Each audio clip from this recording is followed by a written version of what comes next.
welcome to our webinar on Blue Zones. Thank you so much for joining us. And if you're listening to this later, thank you for, coming back and watching or listening. We are so excited to get to talk about Blue Zones. My name is Alisson. I am the registered dietitian here. And with me, I have Mary Scalf, physician assistant. Yeah. So we wanted to talk about this topic because we want to expand on why we learn about other places, other areas, what the importance is of learning from other places. I love to travel. I love to see how other people live and learning from that. Blue zones, if you don't know, they're places in the world that have the healthiest and longest living population. They are living upwards of 100. They are centenarians. So we wanted to see how they're doing this and kind of lessons we can learn from all the different blue zones across the world. Yeah, like I'm always curious, how do we do health better, and how do we do it more than doing more supplements or medications, etc., right? And it's not always just about a diet either. Nutrition is so important in our health, but there's so much more to that. And I'm always curious about what's the commonalities in these areas that help to promote that longevity, because in our country, I don't know about you, but it's almost like we're just going to succumb to getting old, not being able to do as much as we once did, not be able to move. It's like expectation that that's just what's going to happen. We're just going to get sick. That's it. And have some chronic disease and have 3 or 4 doctors in our pocket and several medications. Oh yeah. Like it's just that's just life here, right? Yeah. It's not in these blue zones. Not at all. They're living not just to 100, but they're living healthy lives up to 100. They're independent, or they have mobility. They have less, cardiovascular issues. They have just ability to live up into the hundreds, not just be there. I believe we most fear these chronic diseases that rob us of our lives. Getting a heart attack or stroke that might limit our functionality in life and our capabilities to function independently. To recognize our family members. The dementia, cognitive decline, the devastating diagnosis of losses of cancer. And that's just not what these blue zones are seeing as much of. They are not. In fact, the global average for, according to the World Health Organization, the global age is about 73, 71 for male, 76 for females. Again, they're living upwards of 100. And well into the hundreds as well. It has been shown that in the United States or developed countries, 50% of premature deaths are due to modifiable lifestyle behaviors like smoking or nutrition or exercise. So we know that there are things that we can prevent. These are modifiable. We can change them. We're not helpless to these things. We can do something about it. Exactly. So I do have a few fun facts of these places. For example, there are 6 blue zones now, and one of them is in Icaria, Greece, and dementia among people of 85 is rare. It is over 75% less common than those living in the United States. Now, cancer, there's 20% less cancer than in other countries. When you compare Icaria, Greece, there's 20% less cancer in that region. That's just incredible. That gives us hope and why we want to be studying them and why we are looking at them as a way to have 20% less cancer and to have 75% less chance of dementia as we get older. Okinawa is one of the other blue zones. It is in Japan, and they're called the land of the immortals. They have been producing centenarians the absolute longest. They have the greatest health span out of all the blue zones. They're more rural, aren't they?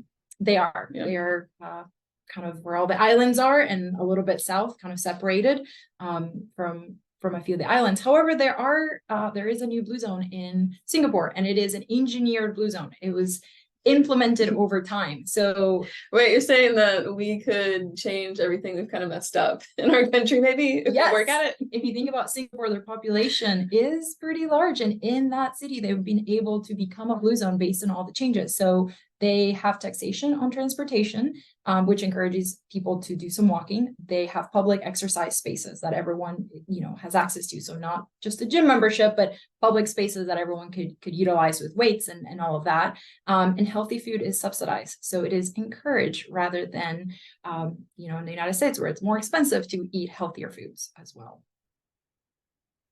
So Singapore is one that I love looking at because we can create it. We've seen proof that they've been making changes. Now it's not just individuals, but the whole city kind of falling in line, and now they've become a blue zone in this day and age. Yeah, because conversely, we kind of created our state of life here. I believe it was like in the 80s, maybe only 15% of our population was obese. And in our current time, I think the rate is about 45% of our population is considered obese. Yeah. And what was the big boom in all of this? There is more availability of fast foods in this time. Portion sizes got larger. Ingredients are not as good in those foods.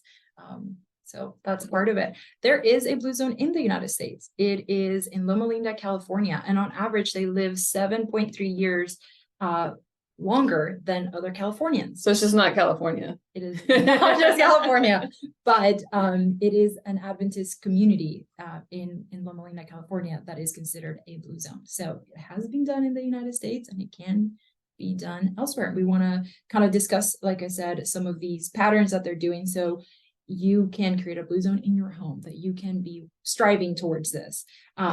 Something that stands out in all of these blue zones is activity and exercise. It is a predictor of longevity in Sardinia, how steep your village is.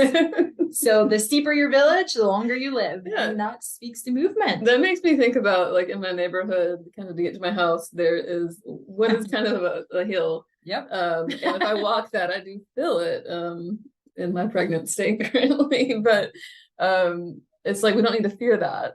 It's like our body is telling us that struggle, it'll eventually get better as we build that cardiovascular capacity. And it's something that they're doing over and over and over. It's not just a gym membership that they go to, 2 times a week, although if that's what you were doing, and if you're doing it consistently, great. Yeah. But some of what we've noticed with these blue zones is that they are finding activity in just their everyday lives. They are in Okinawa, their furniture is quite low. And so they're getting up and down up to 30 times a day.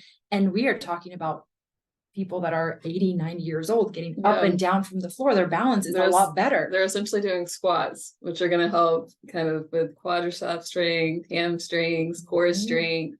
That helps with longevity. Yeah. So that was makes me think of one of our colleagues here, whose mother recently passed, but she lived to 103. Yeah. And she had told her children at one point that when she was 80 in her 80s, that she wanted to strengthen her abs, and quite that possibility of strengthening her abs help with her longevity. When we heard about this, we kind of giggled a little. We were thinking at 80, she's thinking about her abs, but that is part of why we think she got to live to 103. Yeah, which is incredible. In Icaria, Greece, that is a population that has been studied the most. Again, there are some newer blue zones, but Icaria, Okinawa, and Sardinia have been studied a little bit more, and therefore we have more knowledge on them. But in Icaria, almost 9 out of 10 men and 7 out of 10 women reported daily physical activity.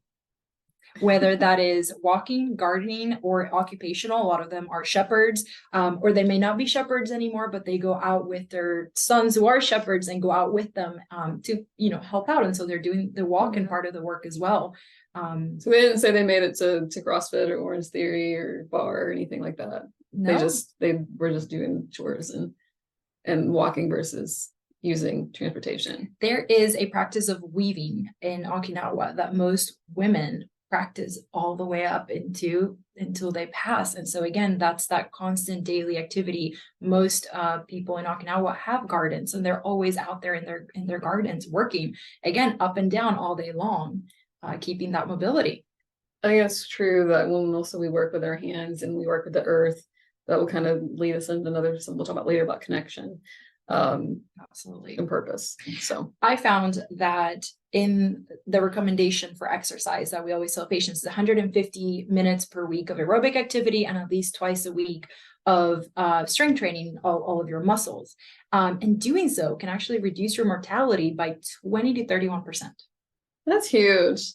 Like 150 minutes a week plus twice a week of strength training reduces your mortality by 20 to 30%. if that were a medication, it would make billions of dollars. Yet we have found that only 23% of people in the United States do this. Oh my gosh. Only 23% of people are doing this. And so we do see that here in the United States and in developed countries, we're maybe not seeing the movement. So I was thinking, what can we do? What can we add in now, whether you're, 20s, 30s, 40s, 50s, maybe you're upwards of, 70s, what's something that you can do? And you hear these recommendations and they sound kind of silly, but how often are you parking at the end of the parking lot rather than catching the first one? Oh yeah. Is it usually like, oh, it's been a long day, I gotta run in and out, it will take time, I get home, I gotta make dinner. There's this busyness problem that we have in our country. Or standing desk. Yes. How often are we actually using standing desks? Because we just sit for 8 hours at work and then we go home and maybe sit for dinner and then sit to watch some, Netflix at the end of the night. And so in that routine, what are some little disruptions that we can do so that we get more movement? So when you get to the office, skipping the elevator and going up the stairs. Yeah, I'm committed to that here. Every time I see Mary going up the stairs, whether she's carrying a million things or not, she's walking up the stairs, parking further away, using that standing desk, or going on walks during your lunch break, taking a break from sitting and going on a quick walk. Yeah. And it doesn't have to be like, you don't have to make it 30 minutes. Just think like it's gonna make an impact to your health and longevity, even if you just have that intentionality to do like, I'm gonna take 10, 15 minutes of my lunchtime to just go on a walk. It adds up. At the end of the day, it adds up. Again, they are gardening, they are doing just their everyday activity. So that's something that, that we can do. I often see people on the phone, walk and talk. That's the best, even if you're pacing back and forth, that's one of the best things that you can do is walk and talk. And again, add to that connection piece that we'll get to later. But other than exercise, I think diet is one of the biggest ones. And I think this is what brought on wanting to talk about blue zones. I have heard of blue zone diets or wanting to eat, the blue zone way. And while I love the thought of this, truly there is no evidence yet that allows us to recommend, the adoption of specific diet and claim it as a blue zone diet. Yeah, I think, would you say like the broad connections, because there's not going to be one like specific food or that they all have. Correct. There's not that like we hear about these superfoods occasionally, that purple potato in Okinawa. Well, I would encourage you to have it. It's delicious and it is very nutrient dense. It's not what people in Sardinia are eating. It's not what people in Singapore are eating, or it's not the one key to it all. Yeah, would you say it's more that the commonality in these diets and what they consume is more that they are nutrient dense, fiber rich, and calorically low overall, whereas we are exposed to calorically dense, nutrient poor, and fiber poor foods? Yeah, do you think that would be the good like basic thoughts on that? The diets in the blue zone are based on the consumption of healthy, real foods, which are mostly plant-based.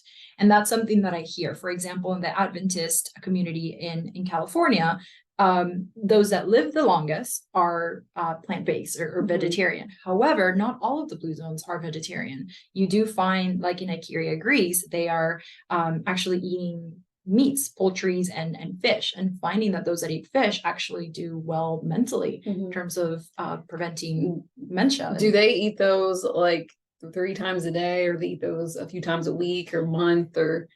I have seen that it's about 5% of their diet.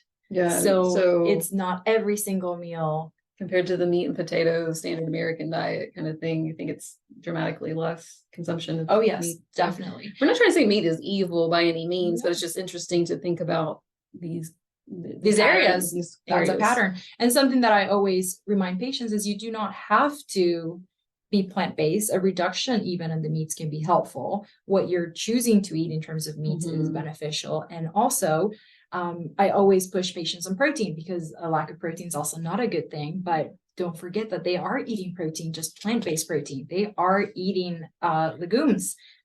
beans, lentils, or in Okinawa, tofu it's a very common food. They're eating on average 4 ounces of tofu a day in Okinawa. So they are getting protein through their foods. It's just not meat that they are consuming as much. And I would say the quality of these foods too have differences, right? Oh yeah. It's like their vegetables or plants, they probably, I want to guess they've taken better care of their soils and their farming practices. They have their own gardens, so a lot of it is coming from their own backyard. So they probably are getting more minerals and nutrients in their foods. Whereas like I feel that a lot of patients that we see these deficiencies or inadequacies in nutrients. We have to try to build with diet changes, but also supplementation to help meet the needs of those depletions in the body. Yeah, and I mean, I will say there are some what I would say cons or deficiencies that can happen with just a plant-based diet or a vegan diet specifically. You know, you have to be mindful of your B12. You have to be mindful of your iron levels if you are not eating any meats at all. Again, the Adventists, several of them are doing it, and it's absolutely something that we can do. But we just do want to be mindful of those deficiencies. It's not like a one size fits all here, right? I generally think it's good to try, but we need to be wise and check on these things and be aware of these things. So. Yeah. Anything else in terms of food and diet? Anything that stands out to you? I think something that I love is Mediterranean style of eating. There's a ton of research on it. And it is what Icarians in Greece are mostly consuming. So in case you don't know what that is, they are eating tons of olive oil. So those monounsaturated fats, increased consumptions of fruits and vegetables, legumes, like I mentioned, nuts, whole grain cereals. And then there's that moderate consumption of fish and poultry. So, you have the plant-based, fully vegan, vegetarian, but you also have the Mediterranean style of eating. So again, what we see from all of these is that plant heavy.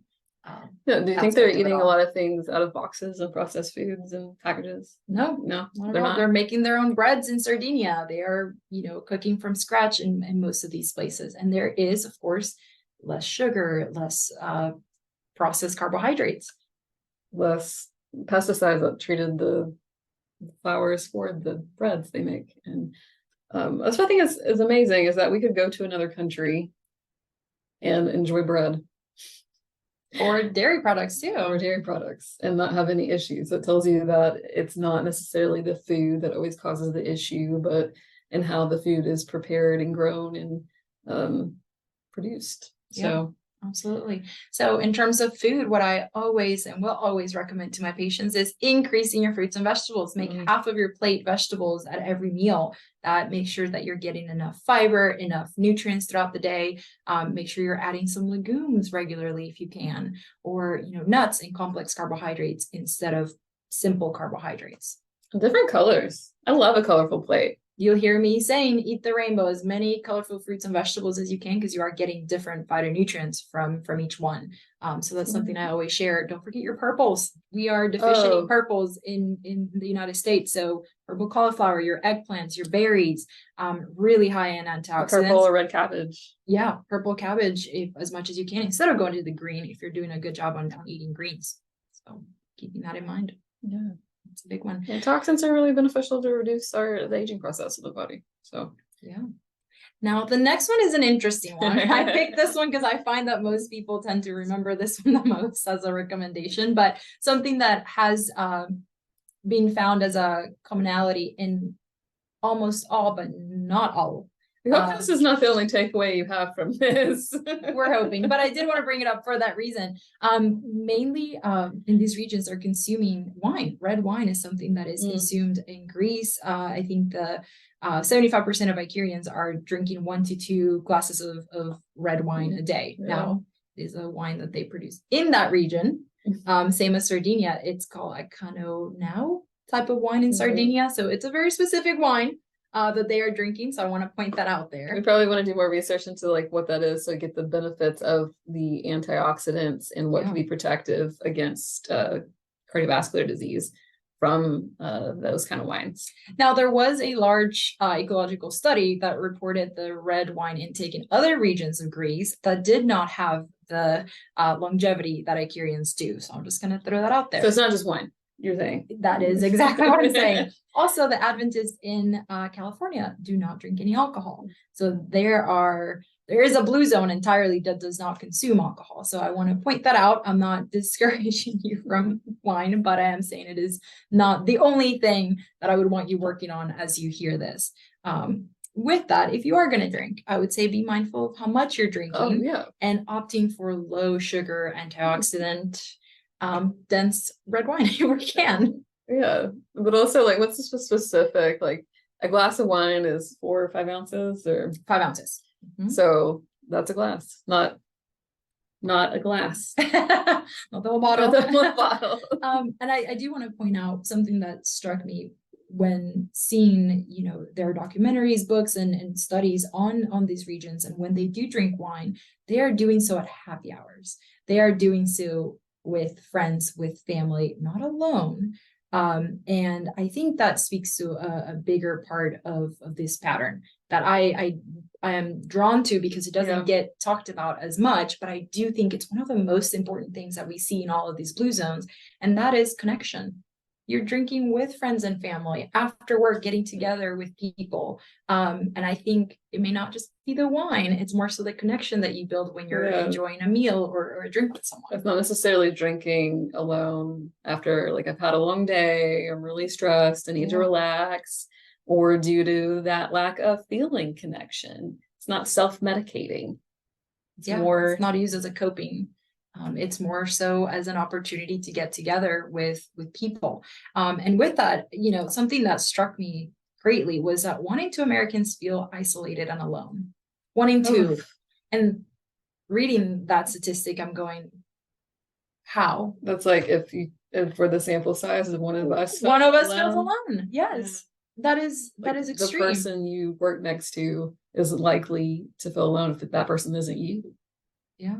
And that's striking. We all need connection. I think we were built to have connection. We were meant to be alone, to be segregated. We weren't made to be that. Yeah. No. And I think in this day and age of social media, we are connected, but not truly connecting.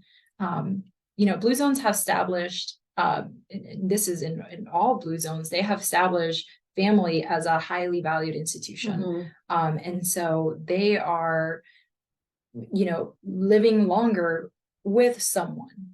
They're not alone in their own homes. In Icaria, the Icarian study, one of the biggest studies done on one of the blue zones, shows that almost all, or a large majority, have someone living with them. They all have a living spouse, or maybe it's their children. They are not living alone in a home. And I think that speaks volumes, because in America, I believe if you're 50 years old, you have a 50% chance of going to a nursing home. You're not necessarily going to be with family in their homes. And I think that adds to the loneliness feeling as well. In Sardinia, there are not very many nursing homes. Most of them are living with their children or with their grandchildren. In Okinawa, they have groups called the moais, and these are groups of friends that form together and rely on each other. It's a social circle. Yeah, it was a social circle that was kind of invented to help bear the burdens of one another, but they also show up for one another. And so if they have a friend that goes in the hospital, they help to make their ends meet or pay for their bills, but they're also checking on them, and they're also meeting and regularly and being together and sharing life together. So they are there for each other. They show up for each other, so they feel like they have a purpose because they care for someone else. And they also get taken care of when needed. In Loma Linda, volunteering is actually a very big deal. And, that is a way to create community. It helps give you a sense of purpose. And they've shown that it helps improve, memory and higher levels of happiness when you are helping someone else. And again, goes back to just that, having that community. Yeah. And having that sense of purpose and meaning is really beneficial to our health. And that's something here at the clinic. If you come here already, hopefully what is your purpose? What is your why? Because what does our health even matter? We just want to feel good and that's it. Yeah. There's usually reasons why. We want to spend it with families, or we want to get to do this with our people. We want to travel. We want to create something that benefits others and a legacy. Yeah, I mean, I want to go to Disney World with my grandkids one day. And, that's important. We want to help you get there, be able to do that. So I will say finding the right connection is also important. I have found it interesting that they've done studies that health is contagious. So whoever you hang out with, whoever your group is, like whoever the closest 3 or 4 people impact your health the most. So, find friends who enjoy walking, who are using, active recreational activities rather than sedentary activities. It wouldn't help to find a friend who likes to eat more plant-based and, or, is a healthy eater. They found that whoever orders at a table first has a big impact on everyone else around, and what everyone else is ordering. It makes you rethink like, oh, they're getting this, maybe I should get this. And that's important. That's huge. Yeah. So if your friends exercise, you're more likely to. If your friends smoke, you're more likely to. So we become what we're around. Absolutely. They influence us greatly. And so finding that connection, that community is important, but also being mindful of who they are. One of the things that we wanted to talk about is, well, what can you do to create more connection? If you are feeling lonely, if you're feeling like you're not, part of a group, part of a city, part of a community, what are some things that you can do? And something that came up for both of us is, some of us have friends, we're just maybe not reaching out as much. We're not actually setting plans and saying, on this date, let's meet up. And I think that's important. I think we assume everybody's busy, we don't want to bother them, or we feel we don't want to burden them with our things. We don't call them even because we're thinking, oh, they must be busy. They're doing something. They must be tired after work like I am. Yeah. And so reaching out is going to be a big one, because if there is someone there, we want you to reach out. It's like I have a group of women. We try to meet once a month, make plans. And it just makes me laugh because, like, in college, I believe we thought we were so busy, but we would literally be like, do you want to go get coffee in like 15 minutes? And you could. That doesn't happen now. A little harder. It's a little harder, especially when some of the connection that we get in relationships are going to be at our workplace, where we come from kind of different parts of the city, and it's more strategic in how we get together. Yeah, so a little bit further apart, but it takes the planning and being intentional about it. Yeah. So you can come together. Think about who are the friends you haven't reached out to in a while. And say like, hey, try to get together.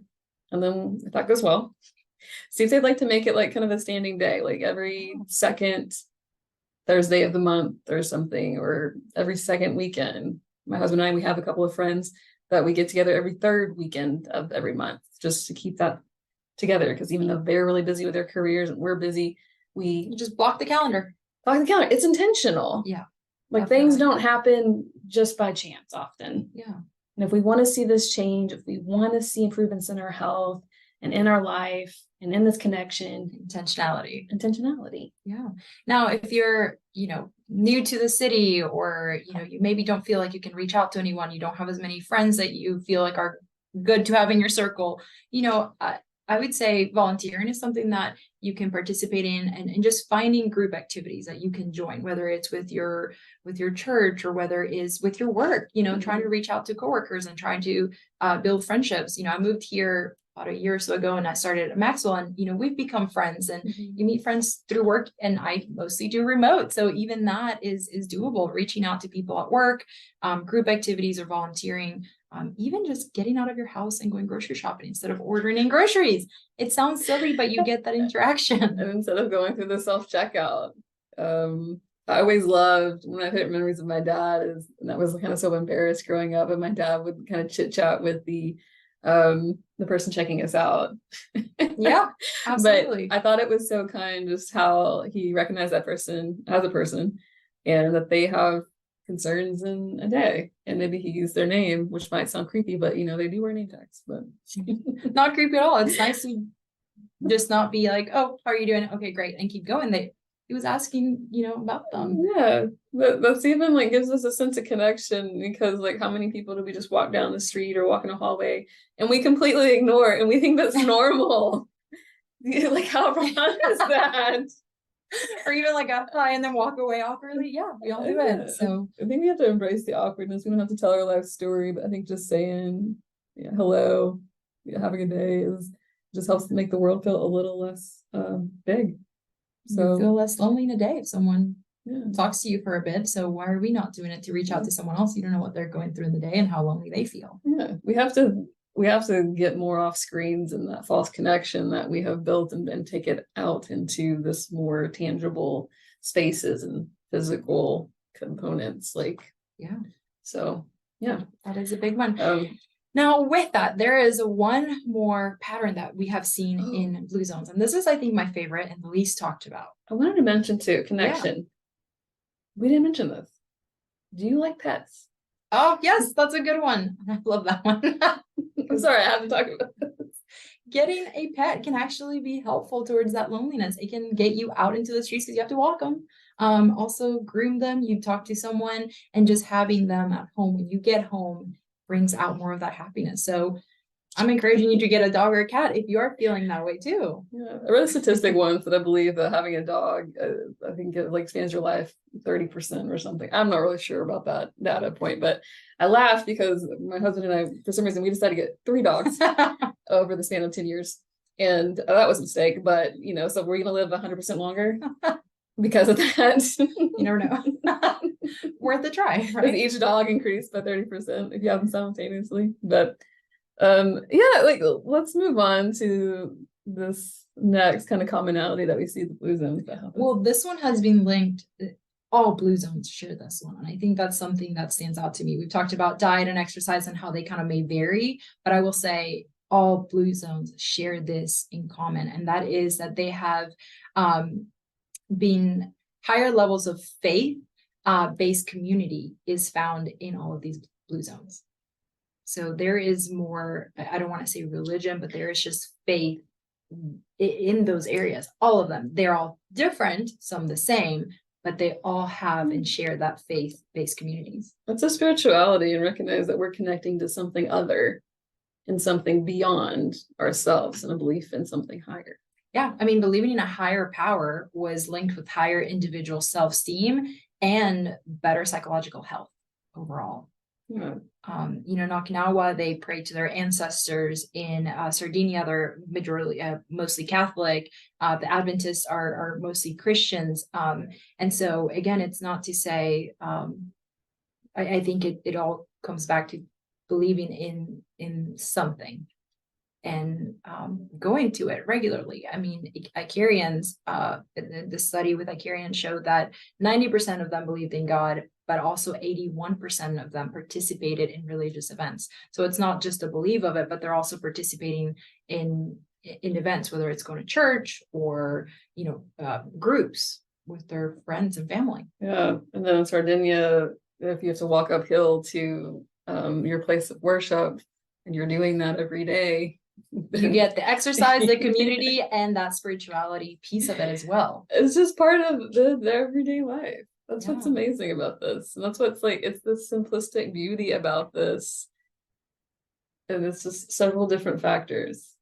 And I think it's all of them coming together. And that is, I think, what's creating the centenarians. This is what's allowing people to live upwards of 100. And not just live to 100, be healthy in their hundreds. Oh yeah, not just be like stuck to a bed to 100, but up and about. Like, yeah, they're gardening. They are, able to get up off the floor, up and down 30 times a day. How many? It's like, this is one of the things about our longevity that we can look at individuals in our countries. How well can you get up from a chair as you age? Because we don't use these muscles to help our cores and our legs, that they atrophy. We lose that muscle tone. And so, like, if you see somebody that has to like rock to get up, that's not a good sign. And that's, they can't even get up from a chair, let alone the floor.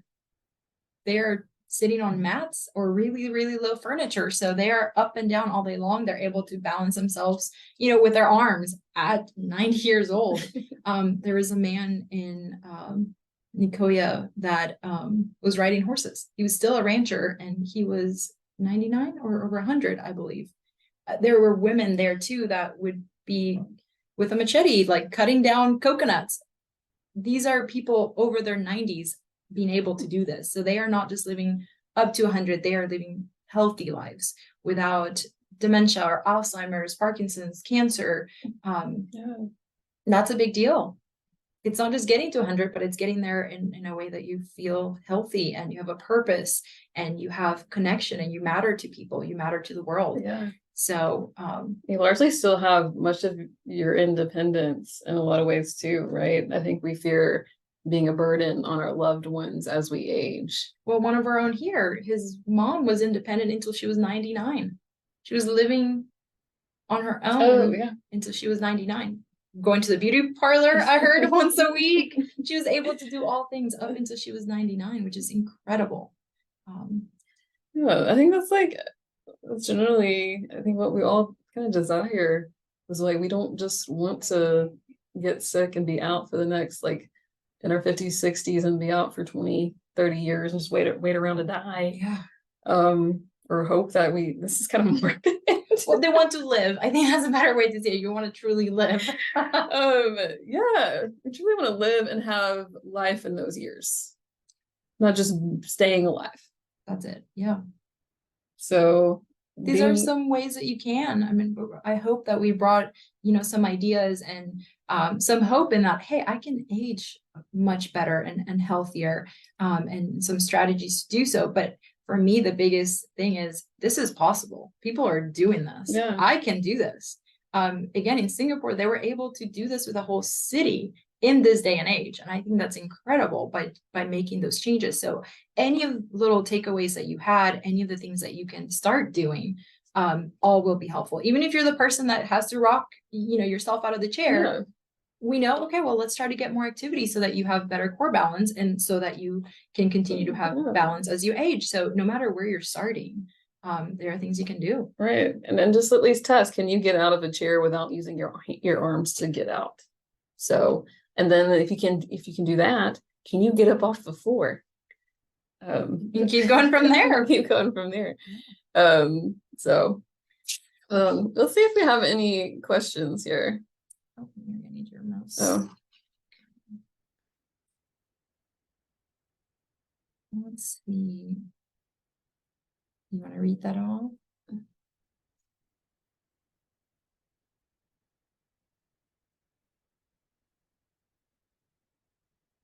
Yeah, I get that. I know, and this question is more that there is struggle when you're in that disease state and how like this may not be practical for everyone. And largely some of them, as far as like how you feel connected and what you connect with, and even how you connect spiritually are really important when there's chronic disease states, because there you can have, so this says, I follow the principles of good exercise and a Mediterranean diet, but struggle with epilepsy and limbic encephalitis. These are great, led to cognitive decline, chronic fatigue, and loss of balance. So maybe due to the meds I'm on, for sure. And for some of us, I do want to point out that while your suggestions are great, they aren't enough for chronic diseases. Yeah. So this is more to look at how these regions have less chronic disease to begin with, and potentially reflect on some of why we have led to chronic disease in our country. Would you say that? Yeah, definitely. It is, I guess, more preventive, if you will. They have lesser rates of chronic disease. Now, if you do have chronic disease, I do think that some of these things can be helpful, like the connection and spirituality that can help you through this, and help you through as you live with whatever chronic disease it is. Absolutely. Yeah. I always say that there's a difference between cure and healing. Cure is going to, suggest an absence of that disease, and healing is actually a sense of wholeness. And healing transcends whatever the current state is. So even while you may not find the freedom from the encephalitis, you don't find the cure for it. Yeah. You may not find the cure. You can find much relief with some of these things that maybe you do. However, we can transcend what is by making peace with it. And this is not to say what you're going through isn't significant or it's not painful and it's not sad. But I know I've gone through my own journey of something that I thought was impossible, and I thought it was hopeless, and I had to choose a path forward. You found Yeah. healing. I found healing, even though I Yeah. didn't find a cure. So, yeah, no, I do appreciate that standpoint and that, and just so we can make that clear that so many suggestions aren't going to necessarily overcome whatever is already in place. This is more a way of life changes so we can avoid chronic disease. So, and it's some of the things that we don't do in our country, we do have done differently, that have set us up for these disease states. And it just makes me really sad. So, yeah. Hope you guys found this helpful. And I think I wanted this to be encouraging for everyone. Let's see, we do have someone else commenting, and she said, I don't see a place. Well, let's see, here's my observation. The wholeness is also emotional and mental. If I can't be in a close relationship with someone without a measure of peace, that's the place to start to live a long life of quality. Yeah, relationships. Yeah, I would agree with that statement. Yeah, the wholeness is emotional and mental. So Yeah. mentally, how you're feeling and how you see your chronic diseases as well. Yeah, for me, it was that connection and that spirituality piece that kind of led to my wholeness itself. Helped you find peace through all the trouble. Through all that I just had to accept and move forward.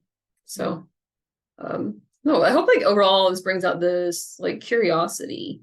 If you haven't yet, or if you do have Netflix, Dan Buettner, the man who studied these blue zones, a journalist and explorer with National Geographic. He has a special 100 Years to Live. Yeah. The Secrets to the Blue Zones, I believe. The Secrets to the Blue Zones. And so I think it was great to see that, to actually see these people that were in their hundreds being able to do these amazing things that I did not think that a 90-year-old could do, like be a rancher at 99, like riding a horse at that age. It's something that it's incredible to get to see. So I would definitely encourage you guys to see that. He even has a book, and I don't know if we can do branded content on it, but not if you're like interested too, if you're just like, where do I start? Because I grabbed this book, The Blue Zones Challenge, just out of 4 weeks to try to, for a longer, better life, take it with a grain of salt for whatever it is. But it's about achieving kind of some of that wholeness in life, and improving your health in that way, because health is much more than the absence of a disease. So I hope you guys are curious. We are so interested in this topic. We find it incredible to get to see, how is this done elsewhere? How can we learn from other countries and other areas here in our backyard in California? How are they doing this?